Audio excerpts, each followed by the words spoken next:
Is what do you want to consume. मैं और आप, एक आम आदमी क्या कंज्यूम करना चाहता है।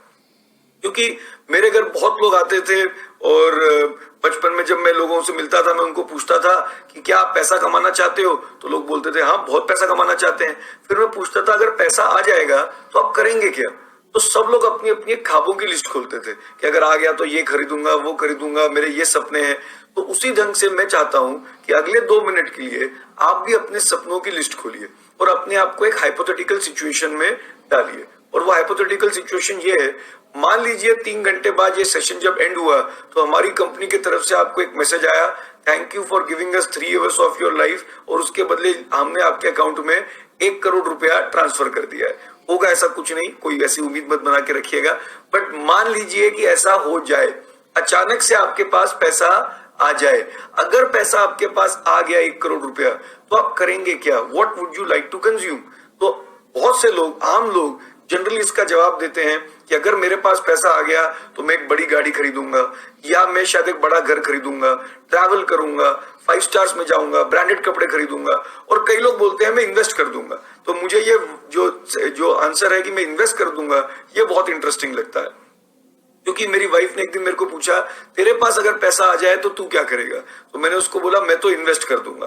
फिर उसने बोला इन्वेस्ट करके जो पैसा बनेगा उसका क्या करेगा। मैंने बोला मैं तो उसको भी इन्वेस्ट कर दूंगा। तो उसने मेरे को बोला मोक्ष तो तेरे को मिल ही गया है, मतलब तेरी कोई वर्ल्डली डिजायर तो है ही नहीं, तू तो सिर्फ इन्वेस्ट ही करना चाहता है, कुछ कंज्यूम करना चाहता ही नहीं है। तो इंटरेस्टिंग बात यह है कि जो इन्वेस्ट भी करते हैं वो भी इनडायरेक्टली कर तो कंज्यूम ही रहे हैं। समझते हैं कैसे, समझिए अगर मेरे पास पैसा आया और मैं BMW खरीदता हूं और उसको टूर्स एंड ट्रैवल वालों को रेंट पे दे देता हूं, तो मेरे को इनकम आएगी, मतलब मैंने इन्वेस्ट किया। लेकिन BMW में इन्वेस्ट किया तो, और उससे जो पैसे आए उसके लिए भी मुझे खरीदना क्या पड़ा, खरीदनी तो मुझे गाड़ी ही पड़ी। सिमिलरली अगर मैंने कोई घर खरीदा, तो आप लोग घर खरीद रहे हैं टू कंज्यूम, मैं घर खरीद रहा हूं टू इन्वेस्ट। मतलब मैंने घर खरीदा और उसको रेंट पे डाला, तो रेंट से जो पैसे आए वो मैंने क्या, मेरी क्या है वो अर्निंग। तो चाहे आदमी घर इन्वेस्टमेंट के लिए खरीदे या बंदा उसमें रहने के लिए खरीदे, दोनों लोगों को करना कंज्यूम ही पड़ता है। और जो स्टॉक्स खरीदते हैं, कंपनियों में इन्वेस्ट करते हैं, वो भी क्या कर रहे हैं, जब वो कंपनियों के स्टॉक खरीदते हैं तो वो इनडायरेक्टली कंपनियों के एसेट खरीद रहे हैं। कंपनी की बिल्डिंग, कंपनी की मशीनरी, कंपनी के जो भी एसेट्स हैं वो बेसिकली किसके हो जाते हैं, हमारे हो जाते हैं जो इन्वेस्ट कर रहे हैं।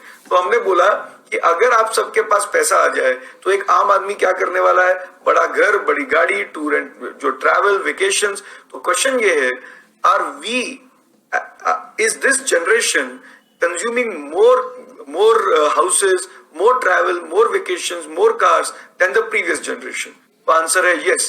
It means we are leading a much better life than the previous generation. तो वॉरेन बफेट तो कई बार कहने की कोशिश करता है that your life is much better than a king 500 years ago. तो समझते हैं कैसे, राजा महाराजा को कहीं जाना होता था आज से 500 साल पहले, तो कैसे ट्रैवल करते थे, हाथी पे, घोड़े पे। आप लोग कैसे ट्रैवल करते हैं, कोई कार पे जाता है, कोई मेट्रो में जाता है, कोई फ्लाइट में जाता है, कोई बाइक पे जाता है। तो हम कई बार लोगों को बोलते हैं कि एक 3-4 घंटे घोड़े पे बैठ के देखिए और ट्रैवल करके देखिए, आपको पता चल जाएगा जिंदगी कितनी बेहतर हो गई है। तो it means your life is much better than the king 500 years ago. Access to transportation, राजा महाराजा को और आपका, access to communication, life threatening situations, medical facilities, your life is much better than the king 500 years ago. But फिर भी आम आदमी उस ढंग से सोचता नहीं है। वो तो ज्यादा उसका फोकस कहाँ रहता है, मेरा और आपका, कि मेरा जो नेबर है उसकी जिंदगी मेरे हिसाब से, उसकी जिंदगी कितनी बेहतर या खराब हो रही है, तो हमारा ज्यादा फोकस वहां रहता है। बट वॉरेन बफेट बार बार बोलता है your life is much better than the king 500 years ago. Now the next question is, will the next generation consume more, क्या अगली जनरेशन ज्यादा कंज्यूम करेगी। तो बहुत लोग बोलते हैं यस।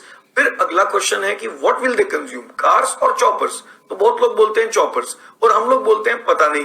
क्योंकि 50 साल पहले क्या किसी को पता था कि मैं और आप आज लैपटॉप और मोबाइल फोन कंज्यूम करना चाहते होंगे। तो उस टाइम तो ऐसे शब्द ही नहीं थे, पता ही नहीं था कि ऐसा भी कुछ इनोवेशन होने वाला है।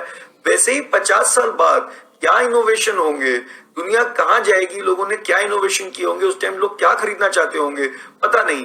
बट जो भी उस टाइम की जो टॉप 50 कंपनीज होंगी, अगर लोग ज्यादा कंज्यूम करना चाहते होंगे और जो भी प्रोडक्ट कंज्यूम करना चाहते होंगे वो प्रोडक्ट वो बेच रही होगी। और उन टॉप 50 कंपनीज की जो सेल्स रेवेन्यू वो आज की टॉप 50 कंपनीज से क्या होंगी, ज्यादा, और अगर सेल्स ज्यादा होंगी तो शायद प्रॉफिट भी आज की टॉप 50 कंपनी से क्या होंगे, ज्यादा।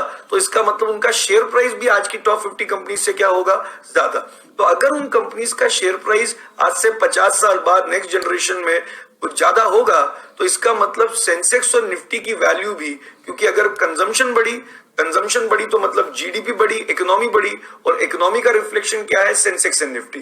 तो लंबे समय में जब कंजम्पशन बढ़ेगी तो सेंसेक्स और निफ्टी भी ऊपर चले जाएगा। तो हम ये बोलने की कोशिश कर रहे हैं कि अगर आप जो ये सेशन सुन रहे हैं और आपको इस सेशन से पहले कुछ भी नहीं पता था, तो एटलीस्ट आपको ये तो पता लगी गया that no matter what happens, the next generation is going to lead a better life, and better means they are going to consume more, and if they consume more, the GDP is going to be higher, and if the GDP is going to be higher, Sensex and Nifty is the reflection of the GDP, तो Sensex और Nifty भी कहाँ होगा, higher। तो अगर आपको stock market के बारे में कुछ भी नहीं पता, आप सिर्फ इंडियन इकोनॉमी पे बेट कर दीजिए और बोलिए हमें ये पक्का पता है कि हमारी अगली पीढ़ी बेहतर ही जिएगी, और उसको बेट करने का, उसके ऊपर बेट करने का सबसे आसान तरीका है कि आप सेंसेक्स निफ्टी खरीद के छोड़ दें। पक्का कहां जाएगा, ऊपर।